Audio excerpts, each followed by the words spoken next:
Bonjour à tous et bienvenue dans ce nouveau numéro du Refresh. C'est un grand plaisir, comme toujours, de vous retrouver. Aujourd'hui, dans l'actualité, nous parlerons du Sénégal. D'abord, avec la révision de la Constitution, puis nous irons au Maroc pour parler de l'affaire Escobar du Sahara. Et nous terminerons avec le Venezuela, avec les deux séismes qui ont secoué le pays. Le Hello Refresh nous mènera aujourd'hui au Bénin et au Niger pour parler des relations entre les deux pays. Vous aurez bien évidemment votre édito avec Grand Hibou et le reste de la team qui est déjà sur le plateau. Le développement, c'est dans un instant.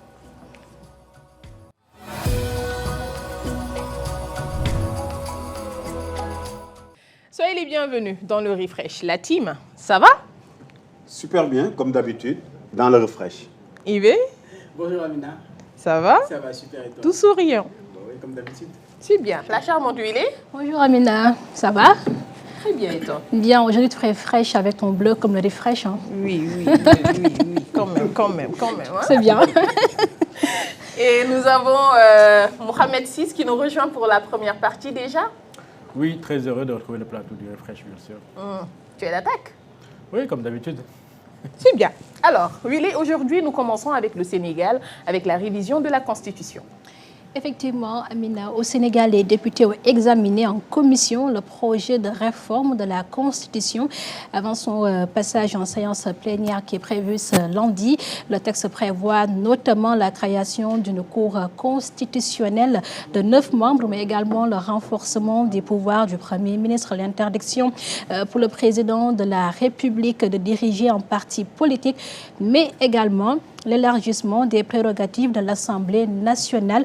Alors si la réforme est présentée comme un moyen de renforcer l'état de droit et la séparation des pouvoirs, certains députés de l'opposition s'inquiètent de possibles modifications apportées au texte initial, notamment sur des pouvoirs de nomination du Premier ministre, et demandent que l'avis du président de la République sur cette nouvelle révision soit rendu public. Et au Maroc, il y a l'affaire Escobar du Sahara qui défraie la chronique notamment. Après 2 ans de procès, la justice marocaine a condamné jeudi dernier l'ancien président du Wydad de Casablanca, Saïd Nasseri, à 10 ans de prison et l'ex-président de la région de l'Oriental, Abdelnaby Bioui, à 12 ans de réclusion. Alors, les 2 anciens responsables ont été reconnus coupables, notamment de trafic de drogue, corruption également, faux et usage de faux. L'affaire surnommée Escobar du Sahara a été ouverte après des révélations d'un trafiquant malien qui est justement incarcéré au Maroc depuis 2019, qui les accuse du moins d'avoir participé à un réseau de trafic international de drogue entre le Maroc, l'Afrique du Nord et le Sahel. Il s'agit de la première affaire de ce type impliquant d'anciens responsables politiques de premier plan dans le royaume qui est bien sûr le Maroc. J'avoue que c'est une première dans l'histoire du pays. Et ce n'est pas tout. Nous irons également au Venezuela avec le pays qui est secoué par 2 séismes. Effectivement, le bilan des 2 puissants séismes qui ont frappé dernièrement le Venezuela, c'était le mercredi 24 juin et d'ailleurs ça continue de s'alourdir. Selon le ministre vénézuélien de la Santé, au moins 235 personnes ont été tuées et des centaines d'autres blessées après les secousses de magnitude 7.2 puis 7.5 survenues à 39 secondes d'intervalle. C'était assez rapide quand même. Et les régions de la Gaïra et de Carcasse figurent parmi les plus touchées avec de nombreux immeubles effondrés, mais également d'importants dégâts matériels.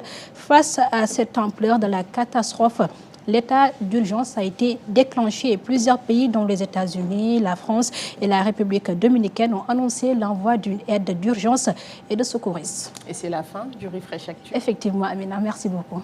En attendant, nous reviendrons plus tard sur la réforme de la Constitution dans le thread avec IB. Mais en attendant, nous parlons du Hello Refresh qui nous mène aujourd'hui au Bénin et au Niger avec les relations qui étaient tendues entre les 2 pays. Et actuellement, nous sommes en train de voir de ce côté-là comment les choses évoluent dans ce reportage.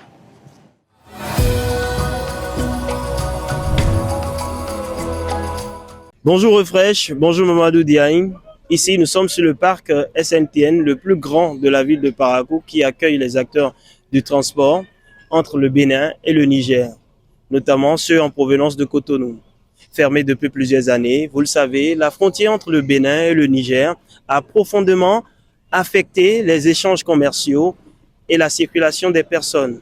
Mais depuis quelques semaines, les signaux de rapprochement entre les deux pays se multiplient. La récente tournée du président Romuald Ouaddaï dans la sous-région, notamment au Niger, ravive les espoirs. Et justement, pour en parler, nous sommes allés à la rencontre des acteurs de ce secteur qui nous racontent un peu comment ils ont vécu ces quelques années de fermeture et l'espoir qui renaît avec les différents échanges entre le Bénin et le Niger.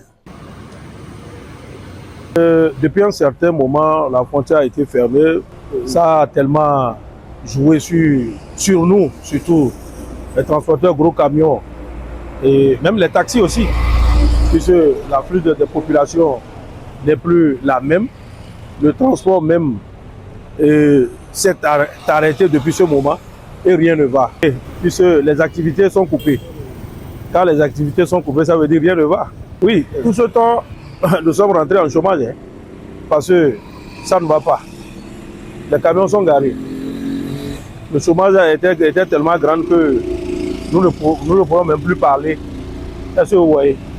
Donc ça veut dire que les camions ne fonctionnent plus. Les hommes aussi sont au repos, tout le monde est là. Ça n'a pas été facile. Juste même des conducteurs du gros camion sont devenus des taximans à la recherche de leurs gains pour survivre. Comme lui, de nombreux professionnels du transport affirment avoir vu leurs activités ralentir depuis la fermeture de cet important corridor commercial. Depuis qu'ils ont dit on a les nouvelles qui vont nous ouvrir les frontières, vraiment, on est trop fiers. Donc la frontière du Niger-Bénin était fermée, ça fait aujourd'hui 3 ans. Donc les chauffeurs, les transporteurs, ils sont dans difficulté. Parce que pourquoi? La population souffre. Mais avec l'arrivée de Ouaddaï, bientôt la frontière du Niger-Bénin, ça va ouvrir. Ce qu'ils ont amené, nous tous, ça va nous arranger. Le Niger et le Bénin, nous sommes les frères. Nous avions espoir. Pour ce, c'est quoi? Nous les suivons de près. Le ministre de l'Intérieur nigérien est arrivé. Nous avions suivi son discours. On a tout entendu. Est-ce que le reste aussi, de notre côté, on est en train de suivre de près. Et on attend cet événement pour l'ouverture de la frontière. On attend cette victoire, l'ouverture de la frontière. Au-delà des transporteurs, les populations attendent elles aussi les retombées d'un éventuel dégel des relations entre Cotonou et Niamey. On a appris, d'abord c'est pas appris, on a vu qu'il a fait les démarches, dans les pays appelés AES. Et que la frontière soit ouverte officiellement, avant qu'il ne passe. Donc nous, on est très contents et nous sommes en train de prier Dieu que les autres présidents des autres pays comprennent et qu'il y a une entente commune pour que ça se passe dans la simplicité. Après cette tournée, nous on s'est dit, vraiment c'est bien. Déjà même à l'heure que nous parlons, arrivé à Malambi, il y a beaucoup de camions. La ville de Parakou est tombée malade. Si je dis la ville de Parakou est tombée malade, vous savez que 80% de la population de Parakou est le transporteur. Donc ça veut dire que ça a paralysé tout et ça ne tourne même plus à rond. On sent que quelque chose ne va pas à Parakou. Si aucune date officielle n'a encore été annoncée pour la réouverture de la frontière entre le Bénin et le Niger, les discussions engagées entre les deux pays nourrissent l'espoir d'un retour progressif à la normale. En attendant l'aboutissement des négociations, transporteurs, commerçants et populations gardent les yeux tournés vers l'évolution du dossier.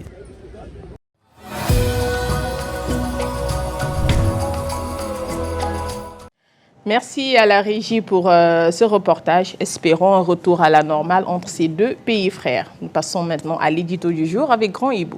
Oui, Amina.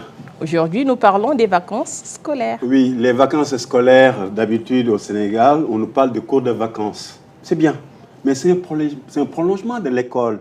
Et nos enfants, durant le mois d'octobre jusqu'au mois de juin, apprennent les arithmétiques, le français, STEAM, les matières, histoire, géo.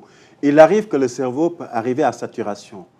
Et les vacances doivent plutôt être un moment pour les parents d'assumer, de faire découvrir aux enfants, qui est sous leur responsabilité, un autre monde. Je rappelle qu'il ne s'agit pas d'opposer, mais plutôt de faire comme Adama et Hawa.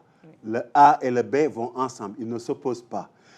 Les expériences de terrain donnent à l'enfant le savoir-être. Je prends un exemple.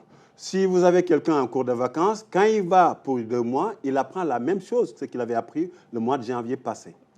Mais par contre, si le boulanger du coin, du quartier ou du village, et qu'il y va, qu'il apprenne à peser, à noter ce qu'il va acheter comme ingrédient pour faire ses activités.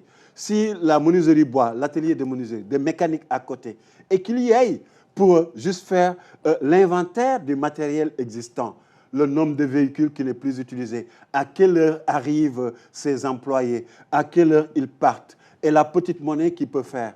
Partons du principe quelqu'un qui a un salon de tresse et que la jeune fille de 16 ans y va pour faire une période, ce qu'on appelle d'immersion. On ne parle pas de stage, on parle d'immersion. Je suis dans l'atelier de couture, je suis dans l'atelier de menuiserie, je suis à la boulangerie pour apprendre le métier et comment il se comporte. Mais j'apprends quelque chose. La preuve, les jeunes mécaniciens qu'on parvient à avoir. Si on voit la chaîne de valeur, je suis là-bas, j'apprends à faire le petit boulon, j'apprends à aller chercher le bol à manger, j'apprends ceci, j'apprends cela. Et souvent, il devient quelqu'un de très aguerri. Parce que sur toute la chaîne de valeur dans un garage de mécanique, il a déjà visualisé, il a compris, il sait rectifier. Mais si les collégiens ou les lycéens y vont, qu'est-ce qu'ils vont apprendre? Ils ne vont plus se dire que c'est un simple plombier REC.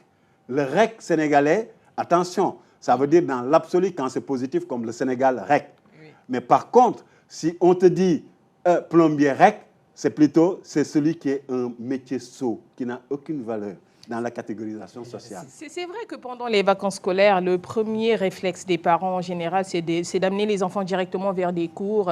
Ça les sature, au fait. Les colons le faisaient. Donc, on est dans les colons. Mais par contre, si on revient dans notre sociologie, combien de citadins ont passé des vacances en Inde, au Warkhor, ou bien à Waoundé, ou bien à Gassan, parce que c'est les villages, on repart dans le terroir. Qu'est-ce qu'on apprend? On apprend à se lever tôt, on apprend à faire la prière, on apprend le Coran, on connaît les cousins, les cousines. Et souvent même, c'est là qu'on a découvert que les cousines étaient faites pour les cousins. Donc les cousins sont faits pour les cousines. Et de ce fait, ce renforcement, cette cohésion familiale, à grande échelle, arrive que ça devient une cohésion nationale. En partant de quoi? Les petits métiers, aller faire du GOP, aller faire le défrissage, aller faire la semence, aller faire la récolte, savourer, aller attraper un petit oiseau. Et dans la ville, ça fait quoi? C'est le jeune qui va dans l'atelier de couture, qui travaille avec les tailleurs, qui va dans un marché, qui travaille avec la mairie, qui sache les services qui sont là-bas. Mais le gain surtout, c'est le savoir-être qu'il va avoir. Il gagne en maturité. Ce n'est plus l'enfant qui est assis et de mettre tout au niveau du cerveau. Balagay n'est pas assis. Il va à la plage pour muscler ses muscles. Il densifie ses muscles. Donc le jeune, on lui dit à l'école, muscle ton cerveau, mais quand tu fais de l'apprentissage, on te demande, muscle ton savoir-être. Et le savoir-être là, quand tu seras plus tard étudiant, après diplômé, quand tu vas arriver dans une entreprise, rien que dans ton savoir-être, on saura que tu as un certain passage. C'est très important. En tout cas, merci Grand et Bouba. C'est toujours un plaisir avec l'édito. On apprend beaucoup. Rafraîchement. Merci. C'est très important. Et là, tout de suite, on passe au thread avec Ibrahim.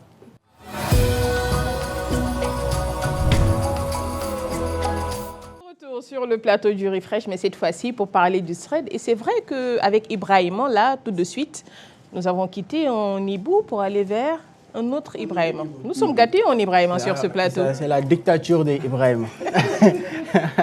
Alors, Ibrahim, aujourd'hui, qu'est-ce que tu nous proposes dans le thread? Oui, aujourd'hui, on va parler du projet de révision constitutionnelle au Sénégal. On en parle dans les plateaux, on en parle dans les rues. Les uns ont cet avis, les autres en ont d'autres avis. Mais que dit exactement la Constitution? Que disent les lois dans ce projet de révision de la Constitution? Alors, il faut d'abord poser une base. Que dit la Constitution elle-même? L'article 103 de la Constitution sénégalaise dispose que l'initiative de la révision de la Constitution appartient concurremment au président de la République et aux députés. Le projet ou la proposition de révision de la Constitution est adopté par l'Assemblée nationale. La révision est définitive après avoir été approuvée par référendum. Toutefois, le projet ou la proposition n'est pas présenté au référendum lorsque le président de la République décide de le soumettre à l'Assemblée nationale. Dans ce cas, le projet ou la proposition n'est approuvé que s'il réunit la majorité de 3/5 des suffrages exprimés. Et il y a beaucoup de controverses autour de cette question. C'est vrai, c'est vrai. Alors, en termes plus clairs, parce que je viens de lire quand même une disposition de la Constitution, ça peut parfois amener de la confusion. Alors, en termes plus clairs, qui peut changer ou proposer une modification de la Constitution? Il est important de clarifier pour que beaucoup puissent comprendre. Exactement. Alors, deux personnes peuvent le faire. Amina, il s'agit du président de la République et des députés. Les deux peuvent en être à l'origine. Alors, une fois que le texte est rédigé, il doit d'abord être voté par l'Assemblée nationale. Quel que soit celui qui en est l'instigateur, que ce soit le président ou les députés, le texte doit obligatoirement être voté par l'Assemblée nationale. Et c'est là le point important. Une fois que les députés ont voté, il reste une dernière étape pour que ce soit vraiment définitif. Et normalement, cette étape, c'est le référendum. Donner la parole au peuple pour trancher. Mais la Constitution permet, en tout cas donne une autre option au président de la République. S'il le souhaite, il peut décider de ne pas faire de référendum et de renvoyer le texte une seconde fois à l'Assemblée nationale. Mais attention, dans ce cas, ce n'est pas une majorité simple qui suffit. Il faut que 3 députés sur 5 votent la loi, ce qu'on appelle une majorité renforcée. Donc en résumé, les députés votent une première fois. Et après ça, c'est le président qui choisit comment le texte devient définitif. Soit il demande au peuple de trancher par référendum, soit il fait revoter les députés, mais avec une barre plus haute à atteindre, les 3/5. C'est vrai que, Grand Hibou, il y a toujours eu cette confusion entre les pouvoirs de l'exécutif et du législatif, et il est très important de clarifier tout ça. Parce qu'en réalité, dans les médias sénégalais, nous n'avons pas un spécialiste qui en parle clairement. La Constitution est la chose la plus simple au monde. C'est comme on vous dit le petit déjeuner, le déjeuner et le dîner. Ça se passe comme ça.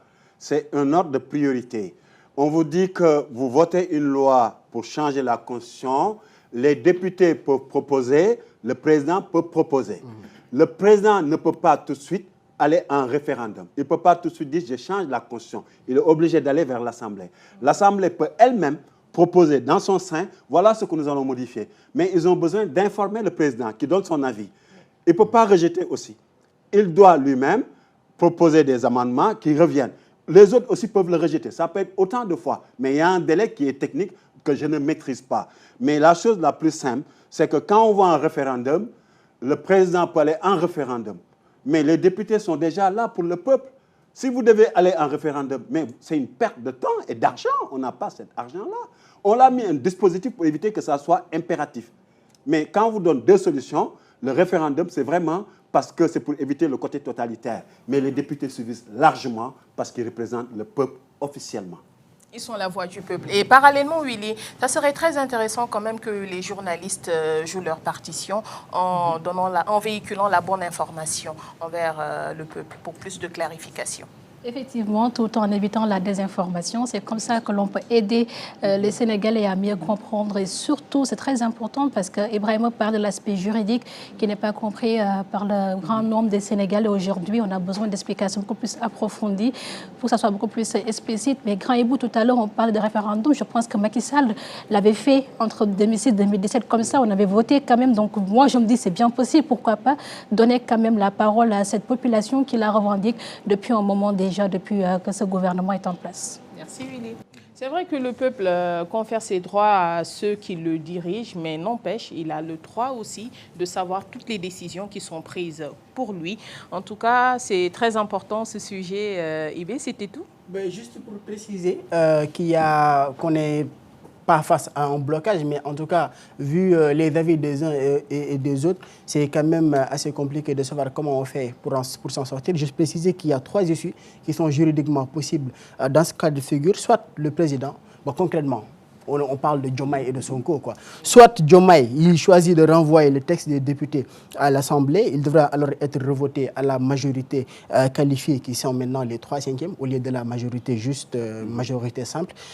Soit, deuxième option, le président décide d'organiser un référendum et c'est le peuple sénégalais qui choisira. Troisième option, le président promulgue la loi dans les 8 jours francs qui suivent l'expiration des délais de recours. Et c'est là qu'il y a un verrou constitutionnel important à connaître. Si le président ne fait rien, s'il ne promulgue pas la loi, s'il ne renvoie pas le texte à l'Assemblée nationale,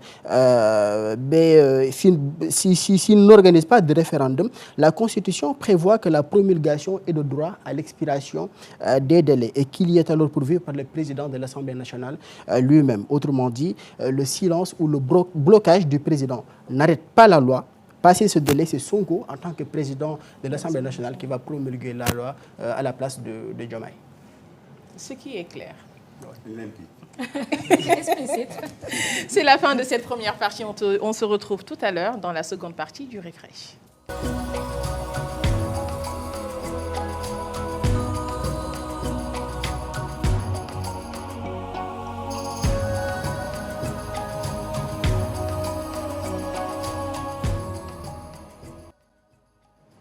Vous êtes dans la seconde partie du Refresh. Si vous nous rejoignez à l'instant, nous démarrons cette partie avec un reportage sur la Tamkharit, vous le saviez. Nous l'avons célébré récemment, mais ce n'était pas le grand rush dans les marchés. Un reportage que je vous propose de suivre maintenant. En ce jour de Tamkharit, de nombreuses familles sénégalaises s'activent pour préparer les repas qui marquent cette célébration. À Seras, au lieu de la vente de viande à Dakar, l'affluence est au rendez-vous. Mais cette année, la question des prix revient dans toutes les conversations. Vendeurs et clients constatent une hausse des tarifs, même si chacun en donne une explication différente. Tamxarit bi metti na sant nañ yàlla bu baax mais metti na boo gisee niñ ko doon dundee daawaati jéeg ak ren xam ne metti na borom kër yi sonn nañ yàpp xar maa ngi ko jëndee 5500 bu nag bi 4500 laa ko jëndee ñoom buñ ñu bëggee wàññil te ñoom wàññiluñ leen duñ ñu mën a wàññil ñoom nañ leen wàññil ñu ndax borom kër yi sonn nañ jigéen ñi sonn nañ affaire yi metti na fi mu ne nii di nga gis ku am ndugg du am yàpp wala ku am yàpp du am ndugg nañu wàññi nag yi ak xar yi ñun tamit ñu muñ ñu wàññi ñun ñiy jënd ndax affaire yi metti na. Face à ces explications, les consommateurs disent comprendre certaines contraintes. Toutefois, ils estiment que les prix pratiqués restent élevés pour de nombreux ménages déjà confrontés à la hausse du coût de la vie. mais dama ñëwoon pour xoolaale ndawal bi pour jëndaaleel madame quoi ak sama gaale ak samay jarbaat bon mais dafa seer parce que ñoom li ñu wax dafa seer ndax nee nañ kilo 100 euro bi mi ngi jar 5500 situation yi dafa métti bu fekkee mënoon nanoo wàññi bagage yi dinañu arranger parce que mënoo jóge sa kër am benn 3000 wala benn 4000 ñu lay expliquer ay kilo 5500 wala 6000 loolu day xaw a métti si dépannage bi. ñoom buusee ñu wàññi leen nag yi wàññi leen xar yi bu ko defee dina leen arranger ñoom bu boobaa ñun ñi ñàkk doole ak sunu maman yi sunu raq yi bu ñu ñëwee di jënd si ak ñun borom kër yi dina yaxanal sunu poos. Derrière les étals, les commerçants assurent que cette hausse des prix n'est pas de leur fait. Ils évoquent notamment les difficultés d'approvisionnement du bétail et les répercussions de la situation dans la sous-région. dawal bu si ëpp buy dugg Sénégal Mali lay jaar parce que Mali dëkk yi mu frontière ñoo bari léegi nag xeex boobu noonu ndawal bi nag bi xar bëy nu mu waroon dugg see Sénégal daa bloqué Mauritanie mooy dugal ak yi nekk Sénégal loolu satisfaire wul client yi moo waral ndawal bi seer si yaa ndawal yaa ngi nii jeexul ba léegi ndax dëkk bi moo amul xaalis. bu dee nag la Bambey la ñuy jëndee ji wala Daara Jolof wala Missirah bu dee xar nag xar moom bu la neexee mën nga bàyyi ba 8 heures 9 heures nga dem si daral bi camion yaa ngi ñëw bu camion yi wàccee rek dangay ñëw nga jënd dugal seeraat parce que yàpp bu fi ne rek seeraat la dugg dañuy tere abattage clandestin quoi. yàpp nag bi ñu ngi koy jaayee kilo 4300 yàpp xar mu ngi jar 4800 am na nag ñuy jaay 5000 fële mais ñun ñuy liggéey dañ si xool yàlla tamit parce que bul xool événement la rek nga bëgg yóbbu affaire bi foo xamante ne événement bi benn fan la. Si les commerçants pointent les difficultés d'approvisionnement et l'augmentation des charges, les clients, eux, espèrent des efforts sur les prix afin que la fête reste accessible au plus grand nombre. Une équation difficile dans un contexte marqué par la cherté de la vie. Merci à la régie pour ce reportage. Quand Ibo, les temps sont durs apparemment. En réalité, c'est juste calendaire. Il faut comprendre que la Tabaski, c'était un mois avant, donc le 27 mai. Les gens ont reçu, les travailleurs en tout cas, la paye entre le 15 et le 20 mai. Donc ça fait 45 jours au moment où il y a une seconde fête. La première fête a engendré entre 80 au moins % de charges financières. Quand on arrive un mois après, il n'y a plus rien au niveau des résidus budgétaires. Donc c'est normal que cette fois-ci, que ça ne soit pas le grand rush. Par contre, si c'était le 7 mai et qu'on a perçu quelques jours avant et qu'entre le 7 juin, là, on aurait encore l'autre mois où on aurait perçu. Et là, le rush aurait été. Par contre, ce qu'il faudrait dans des cas pareils, c'est que les aides, les accompagnements sociaux à travers les communes devraient plutôt être accentués. En tout cas, ça a beaucoup chauffé au niveau des poches. Oui, parce qu'à la base, c'est du ndawal. Et le ndawal, là, on sait que c'est la viande. Et que la viande de bœuf ou de mouton, si on ne fait pas le système de tontine dans les mosquées, le prix, il me semble, doit être autour de 7 000 comme ça et quelque chose. En tout cas, le kilo. C'était très chaud. Le kilo. Donc, pour prendre 5 kilos déjà, pour une famille de 7 personnes. C'est compliqué. Voilà. Hein? Mais dans tous les cas, comme on dit, rafraîchement. Rafraîchement, oui. Toujours rafraîchement et prendre la vie du bon côté. Aujourd'hui, nous recevons comme invité Alkaty Traoré, philosophe, ancien président des Sénégalais de Besançon. Après le générique.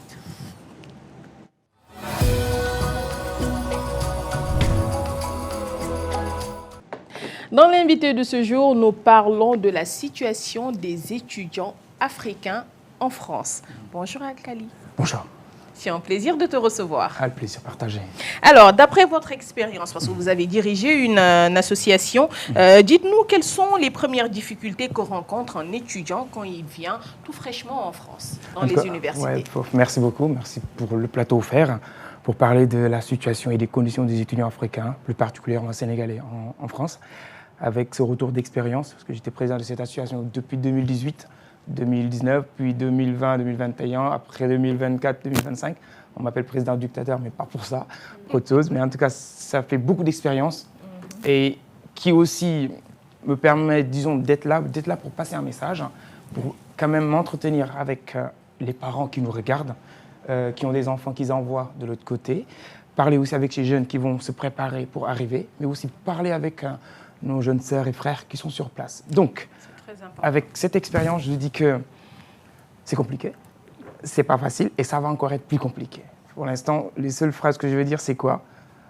Il faut qu'on se prépare quand même au pire pour nos jeunes sur place. Déjà, quand on vient pour la première fois dans une université française, à quoi plutôt peut-on s'attendre? Par rapport à un nouveau qui arrive, qui quitte le Sénégal pour la première fois, qui quitte ses parents, qui n'a jamais connu le voyage, qui n'est jamais allé plus loin que Thiès, qui arrive maintenant à 5000 km, qui va s'inscrire dans une université avec un nouveau système, un nouveau temps d'études, avec des paradigmes qui n'ont rien à voir avec ce qu'ils connaissaient. Disons, ce qui va arriver en premier, c'est le stress. Le stress. Et ça cause énormément de dégâts. Et voilà. C'est ce que je veux dire pour l'instant sur ce point. Voilà, c'est pas facile, hein, on le sait, quand on voyage pour la première fois. Déjà, on est dépaysé, on arrive dans une université, c'est pas facile. Mais on parle beaucoup de détérioration des conditions de vie des étudiants de la diaspora ces dernières années. Est-ce devenu plus critique pour cette nouvelle génération? Alors, disons oui, disons non. Parce que tout est à mettre dans un contexte bien déterminé. La France des années passées n'est pas la France d'aujourd'hui. Aujourd'hui, il y a un système économique compliqué, il y a un système politique qui change, donc forcément, toujours le bouc émissaire, c'est l'étranger. Et il y a énormément d'étudiants étrangers en France. Les universités françaises, disons, sur les 100% d'étudiants, les 80, les 70%, c'est des étudiants étrangers. Et donc, avec la complexité économique que nous connaissons aujourd'hui en France, et aussi la France qui se droitise petit à petit, forcément, ça pèse sur les étudiants étrangers. Donc, ça s'empire. Et à chaque fois, les parents qui appellent, ça me donne des guissements que je n'ai pas vu mon enfant depuis des mois, je n'ai pas de ses nouvelles. Nous, derrière, en tant qu'association, parce que je ne suis pas seulement président d'association, je fais partie aussi de la fédération des associations qui agissent pour les étudiants sénégalais en France, ce qu'on appelle la FSF. D'ailleurs, je salue au passage la présidente, qui font un travail extraordinaire, surtout après la disparition de notre jeune frère à Lille, donc qui est vraiment regrettable. Et tout part de cette question-là, la situation qui complique pour les étudiants internationaux en France. Qu'est-ce qui se passe? Il arrive. Il s'inscrit dans une université, mais il n'a pas de soutien derrière, il n'a pas assez d'argent. Pas assez d'argent, pas de temps pour les études, donc pas de temps pour les études, pas d'études du tout, donc pas d'études, pas de résultats à la fin, donc pas de titre de séjour. Qu'est-ce que tu fais? Tu deviens un sans-papier vite fait, en un claquement de doigts, et du coup, ta situation se détériore, tu n'as plus de nouvelles à donner aux parents, parce que tu ne veux même pas qu'on ait de nouvelles de toi. Qu'est-ce qui se passe? Ça déprime, et dès que ça déprime, tu ne veux plus qu'on te regarde, tu ne veux plus qu'on te voit, tu disparais vite fait. Et j'allais en venir justement, il y a beaucoup de précarité derrière ces apparences et quand on vient, c'est vrai que ce n'est pas évident. Vous, à votre niveau, avec votre association, quels sont les actes que vous posez justement pour aider vos jeunes frères qui arrivent en France pour étudier? Partant de ce constat du fait que ça peut être compliqué pour un étudiant qui n'est pas informé ou bien qui ne sait pas qu'est-ce qu'il attend sur place, l'association des Sénégalais de Besançon que j'ai dirigée dans le temps, actuellement le président c'est Mohamed Diop, bravo à lui pour le travail qu'il fait pour les Sénégalais de Besançon, on prépare. On a un groupe WhatsApp pour répertorier tous les étudiants qui ont une acceptation dans la ville d'abord. Une fois qu'on les regroupe, on leur donne des informations. Qu'est-ce qu'il faut faire pour avoir le visa? Comment faire pour venir? Quels sont les éléments nécessaires pour que vous puissiez préparer votre voyage? Maintenant, dans ce premier groupe, il y en auront parmi eux qui auront le visa, d'autres qui n'en auront pas. Maintenant, on va filtrer ceux qui ont le visa. On les met dans un autre groupe qu'on appelle « Bienvenue à Besançon ». C'est-à-dire nous, on s'est dit dans notre tête qu'eux, de toute façon, ils seront là. Ils ont le visa. Maintenant, quand même, ils n'ont pas certaines informations. Où se trouve la gare de Besançon? Combien ça coûte un billet de train pour venir de quel aéroport est le mieux pour venir à Besançon? Parce que tu viens du Sénégal, donc mieux vaut arriver à Lyon pour aller dans l'est de la France, où se trouve Besançon. Mais plutôt que d'aller à Paris, où tu vas traverser, disons, 5 heures de route pour venir à Besançon, c'est très compliqué. Donc nous, on les regroupe, on les informe, on les prépare pour mieux les intégrer. Parce que c'est l'intégration et gage de réussite en France. Donc nous, c'est le travail que nous faisons. Ce qu'il faut dire, c'est pas seulement Besançon. Le cas, il est un peu généralisé sur l'étendue du territoire. Le récent décret déjà demain, 2026, sert le vice sur les frais différenciés en licence et en master. Déjà, quitte pour les étudiants qui n'ont pas de quoi payer. Parce qu'il y en a. Il y en a. Et encore, il y en aura encore plus. Le débat qu'on est en train de dire, c'est est-ce que la France n'est pas en train de filtrer les étudiants? Pourquoi? Parce qu'on est parti de à 170 € l'inscription pour aller vers les 2000 et quelques euros. Oui. Trop compliqué. Plus, il n'y a plus de CAF. C'est quoi CAF? Plus de 2000 € pour la licence et plus de 3000 pour le master. Oui. Et plus de tout ça, ce qui faisait quand même un peu, ce qui nous permettait un peu de s'en sortir. Tu dis oui, ça a beau être cher l'inscription, il n'y a pas de souci, le job étudiant est là, je m'en sortirai. Si la CAF quand même m'aide à soulager un peu le loyer. Mais du coup, la CAF te dit non, à partir du 1er juillet, plus de CAF. Ça fonctionne comme à la CAF, c'est que ça t'aide. C'est l'APL, ça te permet de diminuer un peu ton logement. Un nouveau étudiant qui arrive, exemple, qui arrive en première année pour son logement au Crous. C'est comment ça se passe? 280 quelques euros pour le premier loyer, plus 280 quelques euros. Pourquoi? Pour le garant, ça fait combien? Presque 500 €. Rien que pour ta première semaine. Plus l'inscription qui va arriver, plus les livres, la nourriture, le bus, tout ça qui va arriver. Pour un étudiant étranger, tu viens de Ndande Foy ou bien de Fongolembi, ça va être très compliqué. Et c'est bien de le mentionner parce que il y a un durcissement de l'accès aux APL pour les non-boursiers. Je dirais même pas un durcissement, mais suppression tout court, quoi, moi je dirais, pour les premières années qui vont arriver. C'est qui est très compliqué. Et ne craint-on pas une clandestinité de ce côté-là? Disons, il n'y a pas de cause sans effet. Et de sans-abri. Il n'y a pas de cause sans effet, comme on dit. Actuellement, il y a énormément de QTF. On n'en parle pas. Malheureusement. On en parlait quand c'était les autres nationalités. Mais le fait nouveau, c'est que nous, Sénégalais, ça commence à nous concerner. Il y a énormément de retours. Partant de ces faits-là. Tu arrives dans une situation, déjà, tu ne comprends pas, tu as du mal à t'intégrer. On te dit, il faut que tu travailles, mais quand même, il ne faut pas dépasser un certain nombre de travail. Parfois même, tu n'as même pas de travail. En fait. Tu n'as même pas de travail pour payer la suite. Alors, il y a un hic. D'où le message que je vais adresser aux jeunes. La France est un pays qui n'est pas le Sénégal. tu as pris l'option de voyager. Mais on te dit, quand tu arrives, il y a des conditions. Quand même, tu es au courant de toutes ces conditions, mais tu as quand même décidé d'y aller. Une fois sur place, on t'a dit, ah, il y a des critères. L'inscription, ça coûte ça. Le logement, ça coûte ça. Pour travailler, il y a des nombres d'heures limités. Il ne faut pas te mettre dans ta tête que oui, j'y vais de toute façon, j'arrive, je vais travailler, je vais payer mon inscription. Ça ne se passe pas du tout comme ça. Ça ne se passe pas du tout comme ça. Et toutes ces personnes qui ont fait l'erreur de se mettre dans cette situation-là, ils payent ça amèrement. Ils se disent que je vais y aller, je vais travailler, je vais payer. Tu y vas pour des études parce que tu as un visa étudiant. On ne prend pas le temps de se poser cette question. Tu as quel visa? J'ai un visa étudiant. Un étudiant, il est conditionné, réglementé, réglé. Tu n'as pas le droit de faire certaines choses et tu n'as pas le droit quand même d'avoir un certain nombre d'heures de travail pour avoir quand même certains sous pour pouvoir payer ton logement, envoyer de l'argent au pays, vous devez prendre la famille en charge. Ça ne fonctionne pas comme ça. Et tous ceux qui se sont mis dans cette situation-là sans s'informer, c'est des problèmes qui vont venir. Et je vois Grand Hibou qui hoche la tête. C'est très important quand même de faire savoir aux parents les difficultés que rencontrent leurs enfants. Je suis un ancien de SOS Racisme et j'ai enseigné également à Lille 1. Et sur une vingtaine d'années, pour ne pas dire 25 ans, j'ai cautionné beaucoup d'étudiants, pas que sénégalais. Et nous avions mis un réseau au Sénégal ici avec feu le professeur Ibader Thiam. Au début des années 80, lui il avait 80, nous on l'a pris vers 90, pour pouvoir aider les étudiants africains sans distinction. L'idée en réalité, c'est l'accueil des nouveaux étudiants au Sénégal. Ce sont les parents sénégalais qui se délestent de les enfants. C'est triste à dire, dans la mesure où, dès l'instant, j'ai fait les efforts financiers pour vous amener en Occident, en France, je ne connais plus le processus. Je suis obligé de réseauter dans ma famille des amis qu'on connaisse, etc. Et même au niveau des hautes autorités. Par exemple, le président Sall qui était là, quand il venait en France, je l'avais accueilli par l'intermédiaire de feu Premier ministre Boun Abdallah Dionne, pour vous donner un exemple. Et lui, quand il était venu, il était perdu, alors qu'il n'a fait qu'une seule année en France. Pour vous donner un exemple, il était adulte d'abord. Hein? Quand vous prenez un jeune qui arrive en France, il y a beaucoup de souffrance émotionnelle. Le cas de Lille qui est décédé, j'ai interpellé des gens qui sont là-bas, qui m'ont rapporté des détails, parce que Lille, je connais, ou bref, c'est une partie privée de ma vie. Et pour dire en réalité, le mécanisme qu'il faut, c'est avant d'y aller. Avant d'y aller, les résultats ne suffisent pas largement. Il faudrait y aller, à notre avis, par expérience, quand vous avez votre licence ou quand vous faites un doctorat. Et ce qu'on faisait, nous, pratiquement, quand les jeunes arrivaient, on avait un comité qui les accueillait. Je salue Ablaye Mar Diop de Saint-Lucien. Lui, il était dévoué, il prenait plus de 20 heures par mois consacrées aux étudiants. On récupérait les étudiants, on faisait un tri.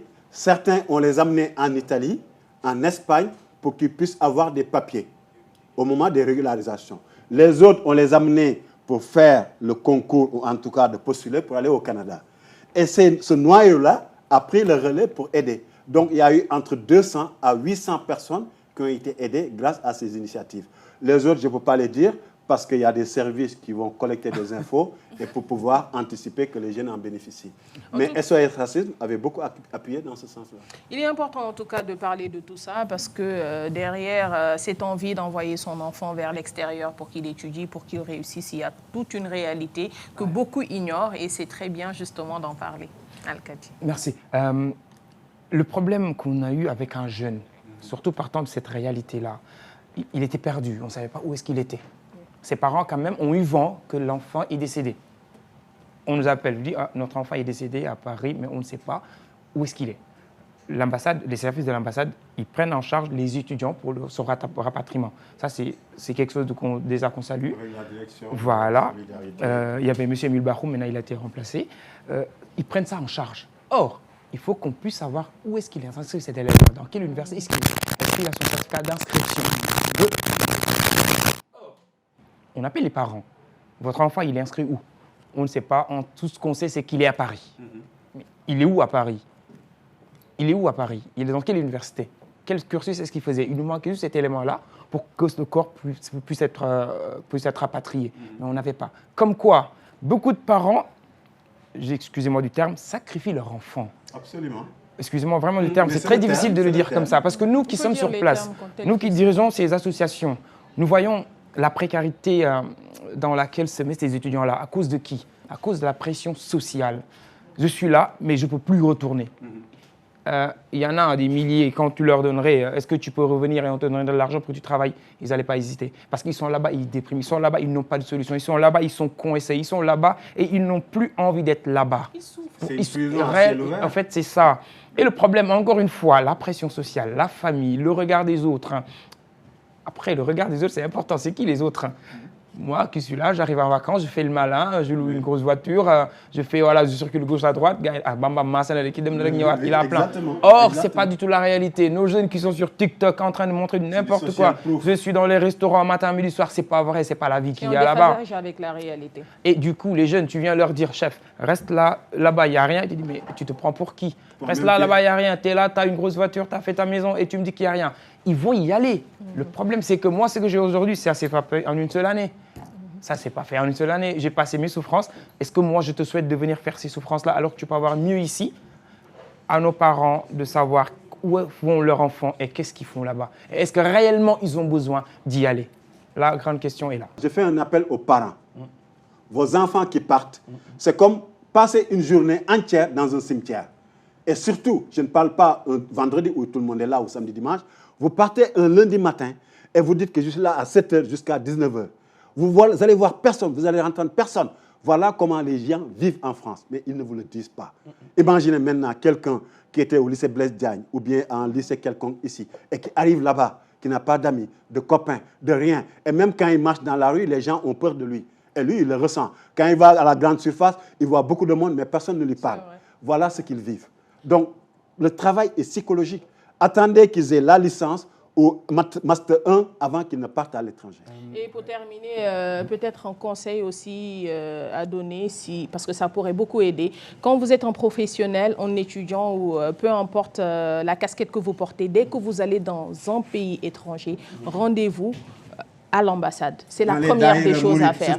Surtout. Partez à l'ambassade, faites-vous déclarer, ça permettra à votre pays d'intervenir en cas de besoin. Ça, c'est très important de le savoir. En tout cas, moi, je l'ai appris quand je voyageais et ça m'a beaucoup aidé quand j'avais beaucoup besoin de mon pays pour me secourir dans certaines circonstances. Il faut toujours se rendre à l'ambassade. En tout cas, merci Alkali. Ce fut un grand plaisir de t'avoir sur le plateau. Plaisir partagé. En tout cas, j'en profite pour dire aussi bonne chance aux candidats du bac. Voilà, je suis venu pour faire des synthèses durant mon séjour et du coup, bonne chance à toutes ces étudiantes, ces futures étudiantes et futurs étudiants. Voilà, pour le bac philo, ça me concerne. Donc, je dis bonne chance pour le bac philo. Et merci à vous pour votre plateau et aussi pour l'occasion que vous m'avez donnée pour passer ce message-là. Et dire aussi bravo et félicitations aux associations qui militent et qui œuvrent pour la cause des étudiants. Parce qu'ils arrivent, tu les connaissais ni d'Adam ni d'Ève, mais quand même, tu les prends, tu les intègres, tu leur montres le chemin. Parfois, ça marche. Parfois, ça ne marche pas. C'est vrai que vous faites beaucoup pour vos cadets. Donc, la fédération et toutes les structures qui se regroupent pour la cause des étudiants. Donc, bravo à eux, félicitations à eux et bon courage pour la suite parce que ça va être compliqué. C'est vrai. Et encore, bonne chance à tous les candidats au bac de cette année. Je ne l'ai pas dit à l'entame de cette deuxième partie, mais il y a la charmante Laura qui nous a rejoint sur le plateau. Et là, on va y aller directement, sans transition, au Digital Trend avec Mohamed VI. Rebonjour, Mohamed VI. Bonjour, Amina. Alors, cette fois-ci, on parle du Digital Trend qui nous revient avec la Coupe du Monde, avec ce titillement entre les nations africaines. Oui, bien sûr, ce titillement entre les nations africaines. Au Sénégal, ça gronde, mais en Côte d'Ivoire, ça jubile parce que les éléphants sont qualifiés en 16e de finale. Mais pendant ce temps-là, au Sénégal, il y a beaucoup de débats, notamment sur la charnière défensive du pays avec nos idoles qui deviennent des lions, bien d'anciens lions, justement. En tout cas, le débat fait rage et les Sénégalais et les Sénégalais, justement, ne sont pas contents de la prestation des Lions lors de leurs 2 derniers matchs. Et le débat est ouvert, justement. Chacun y va avec son expertise footballistique. Chacun est devenu coach, mais on verra ce que propose notre équipe. Bon, en tout cas, on a été ces derniers mois, en tout cas, habitués à la victoire Coupe d'Afrique par-ci. Et on a eu 2 Coupes d'Afrique la même année dans le même pays. C'était tellement chic. Voir nos Lions dégringoler, c'est vrai que ça ne fait pas plaisir. Alors oui, on est dans une compétition footballistique. Et qui dit compétition dit joueurs qui sont compétitifs. Oui. Hein, si ils ne le sont pas ou bien ils sont blessés, ça se voit directement sur le terrain. Donc il va falloir justement faire les correctifs nécessaires à temps. Sauf qu'aujourd'hui, on est dans un pays assez complexe où il y a 19 millions de coachs maintenant. Oui, c'est vrai. Et il faut savoir que beaucoup se moquent. Ouais. Beaucoup se moquent. Et là, je vois même, il y a des humoristes de certains pays. Il suffit seulement qu'une équipe africaine ait une défaite et ça alimente les réseaux sociaux toute la semaine. Oui, bien sûr, ça alimente les réseaux sociaux et ça fait un peu le charme aussi des compétitions internationales. Oui. Hein. Aujourd'hui, les pays se charrient via les claviers. Hein, c'est du cousinage. Il s'est passé énormément de choses quand même qui ont été complexes, notamment sur la dernière Coupe d'Afrique. Donc c'est un moment justement de cohésion, hein, de retour, parce que les supporters également ont besoin de ces situations-là pour faire vivre un peu la compétition à leur manière. Et c'est toujours important d'avoir ce genre de situation plutôt que d'avoir d'autres situations similaires comme celle qui a été vécue lors de la Coupe d'Afrique. C'est un vrai moment de détente en tout cas. On en rit beaucoup sur les réseaux sociaux. Heureusement qu'on est qualifié. Ouais, heureusement. On l'a échappé belle. Heureusement. Laura, je te vois sourire. Toi, tu n'as rien à dire. Ton équipe a fait une belle prestation, sincèrement. C'est ce que j'allais dire. Mais le Sénégal, c'est aussi mon équipe. Hein, donc forcément, tu vois, ça fait un peu mal. Ça fait un peu mal. Mais c'est vrai que c'est le divertissement. Après, le divertissement, le summum du divertissement, ça reste quand même la Coupe d'Afrique. Mais quand même, à la Coupe du Monde, bon, on suit nos lions. On leur souhaite quand même de continuer un certain parcours, forcément. Mais bon. Bon, moi, de toute façon, je suis enthousiaste. Comme le dit Grand Hibou, on est qualifié parce que une équipe africaine au mondial, c'est toute l'Afrique qui est représentée, n'est-ce pas? Absolument. C'était ça. Il y aura certainement beaucoup de belles choses à voir dans cette Coupe du Monde, hein, parce que c'est une Coupe du Monde dans 3 pays différents. On va continuer à suivre, à supporter. Et il y a également d'autres choses qui se passent lors de cette Coupe du Monde, bien sûr, avec les créateurs de contenu qui sont réunis à la FIFA Fan Festival, donc qui créent du contenu justement pour faire vivre la Coupe du Monde à leur communauté en ligne. La dernière fois, justement, on parlait d'un peu plus de 2 millions de personnes qui ont suivi quand même en ligne. Et il y a des créateurs qui sont payés pour suivre tous les matchs et les commenter sur leur plateforme digitale. C'est très important. C'est tout? C'était tout pour le Digital Trend? Oui, c'était tout pour Digital Trend aujourd'hui. On passe tout de suite à la rubrique culture avec Laura.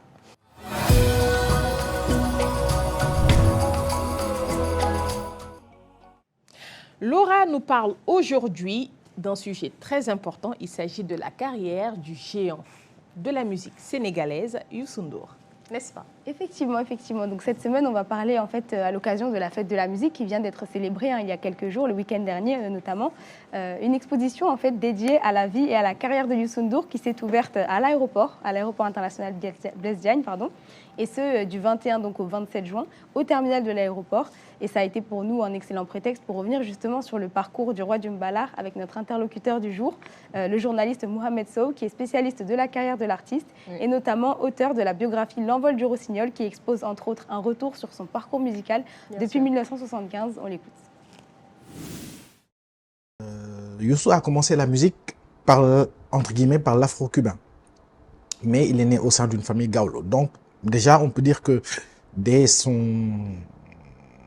sa prime jeunesse, il a réussi à allier les deux. Il a réussi à apprendre à allier la musique traditionnelle via sa grand-mère Mame Marie Sène, qui est sa muse, c'est son côté Gawlo, et déjà via le Star Band aussi, qu'il a commencé à fréquenter en 1976. Il a réussi donc à allier les deux. Maintenant, quand il évolue, qu'il va à l'Étoile de Dakar, il continue un peu dans l'afro-cubain et le folklore sénégalais. Mais c'est avec le Super Étoile qu'il va s'ouvrir au monde. Et dès les premières années, ce n'est pas visible. Entre 1981, date de création du Super Étoile de Dakar, 1983-84, ce n'est pas encore visible. Et c'est avec l'arrivée d'Adama Faye, puis d'Habib, qu'il commence, Youssou, à intégrer des sonorités pop-rock à sa musique. Ce qu'il faut savoir, c'est que Youssou a certes ouvert sa musique à la modernité, à l'international, mais il a toujours réussi à garder un pied, voire même 2 pieds au Sénégal. Parce que Youssou ne restait jamais plus de 3 mois en tournée sans revenir au Sénégal. Je pense que c'est un besoin vital chez lui de vivre dans le milieu musical sénégalais et d'avoir ce ressenti-là, personnellement.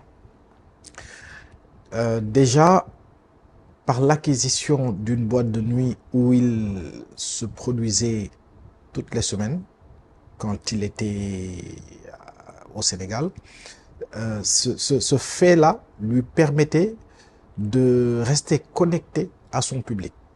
Et dans toutes ses œuvres, il y a toujours 1, 2, 3 chansons qui sont à haute portée morale. Et souvent en Wolof, hein, donc la plupart du temps.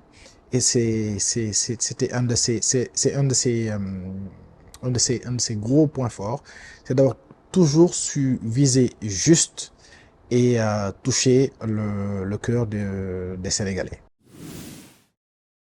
Youssou N'Dour, la star planétaire, une fierté vraiment sénégalaise et africaine notamment.